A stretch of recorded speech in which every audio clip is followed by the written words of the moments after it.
Dieses ist meine Top 10 Spiele von 2014.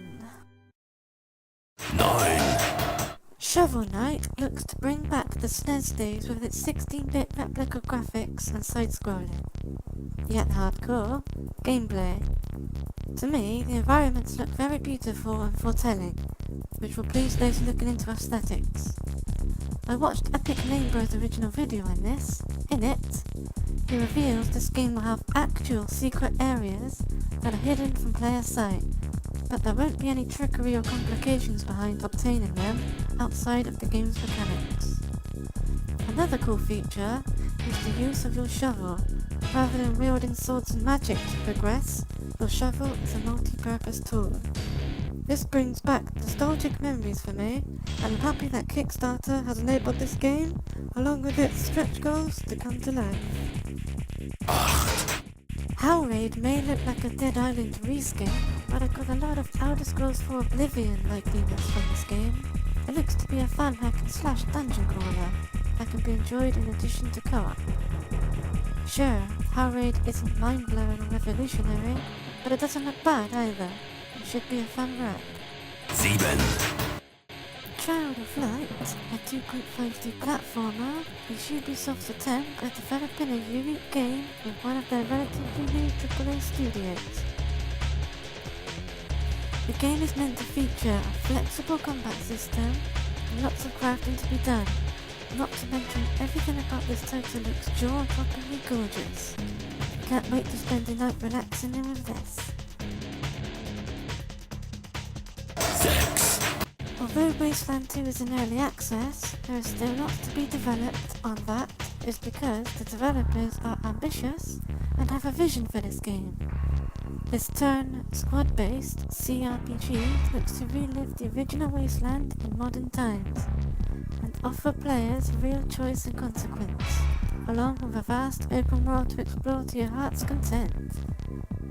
What has me excited is the amount of content and quality the game has. Making your own squad, customizing them, and role-playing within this world, interacting with the variety of harsh and kind NPCs. Also, I prefer the slow and turn-based tactical combat for these kind of RPGs. 5. I absolutely love the Sim series. I love how it simulates aspects of real life, but makes them fun by putting in fun twists and lots of secrets and control the player has over everything. The Sims games let you, literally, live out your fantasies as if it was real life, and that's the best selling point, I think. The Sims 4 also looks to streamline but improve various parts of the series, such as a new and easier sim creation system, drag and drop construction, and removing minor annoyances such as Sims being stuck in tight gaps. You may not see fan favourites returning such as cinematics from Sims 2, but instead new gameplay options will be incorporated, such as the now confirmed Sailor Romy mode. It can take a bit of streamlining in exchange for fun, as long as the core gameplay and extra tidbits remain. This could be the best people simulator yet. 4. Dreamfall Chapters, although handled by different developers now, will continue the epic story left from the previous iteration. There are now 3 playable characters, to be included of course. This time around the developers said, specifically at E3, that they want this to be a dialogue heavy and focus on the community interaction, rather than an isolated one. I think it's cool that they are allowing us to optionally see the results of answered dialogue choices by other real humans in real time, however much that may influence your opinion. The graphics for an alpha look great. I just hope that they can withhold the humour of the previous 2 games and deliver a great story and continue the legacy as a true sequel. 3.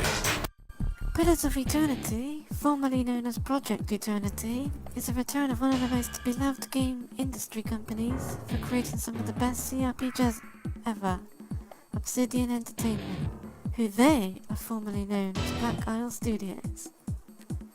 Not much gameplay-wise has been shown, but already I can tell I'm going to fall in love with this game, as CRPGs are my favourite genre, and this game doesn't look to fail. Somehow, Obsidian have pulled off a modern scheme to a classic structure and combined both to make the ultimate RPG of their dreams. I can see myself losing hundreds and hundreds of hours in this game. 2, Dark Souls 2, where do I even begin? Demon Souls came out of nowhere in the West 5 years ago, and since then a lot of indie games and difficulty modes in games in general have been influenced by the Soul series. In fact, it can be said the Soul series is solely responsible for a lot of the hardcore juice we see in games nowadays. Although I would prefer Demon Souls 2 myself, Dark Souls 2 does seem to take on board the flaws of the original and fix them, while at the time not compromising the enjoyment. I hope this game is more difficult, however, as Dark Souls I found to be fairly easy, and of course the atmosphere and immersion is a crucial part which I believe From Software will achieve, especially given their record of previously released Japanese games. 1. Divinity Original Sin. In my opinion, the most revolutionary and most innovative CRPG ever made within the past decade.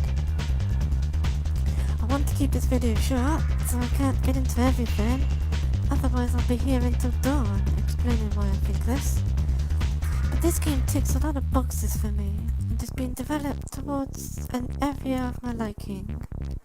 More doors opening rather than closing, more features being added via early access ensures a high quality and lengthy gaming experience to the satisfaction of Larian Studios.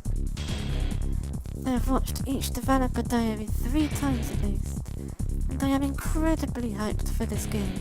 Words just cannot describe. Okay, thank you for watching. That's my top 9 games I'm looking forward to this year. And I'd like to add a note. Project Eternity has been delayed until the second half of this year. And thank you for watching. I know a lot of you will disagree with me, but this is my opinion, so if you disagree, say why. It's always interesting to get different perspectives. Okay? Bye.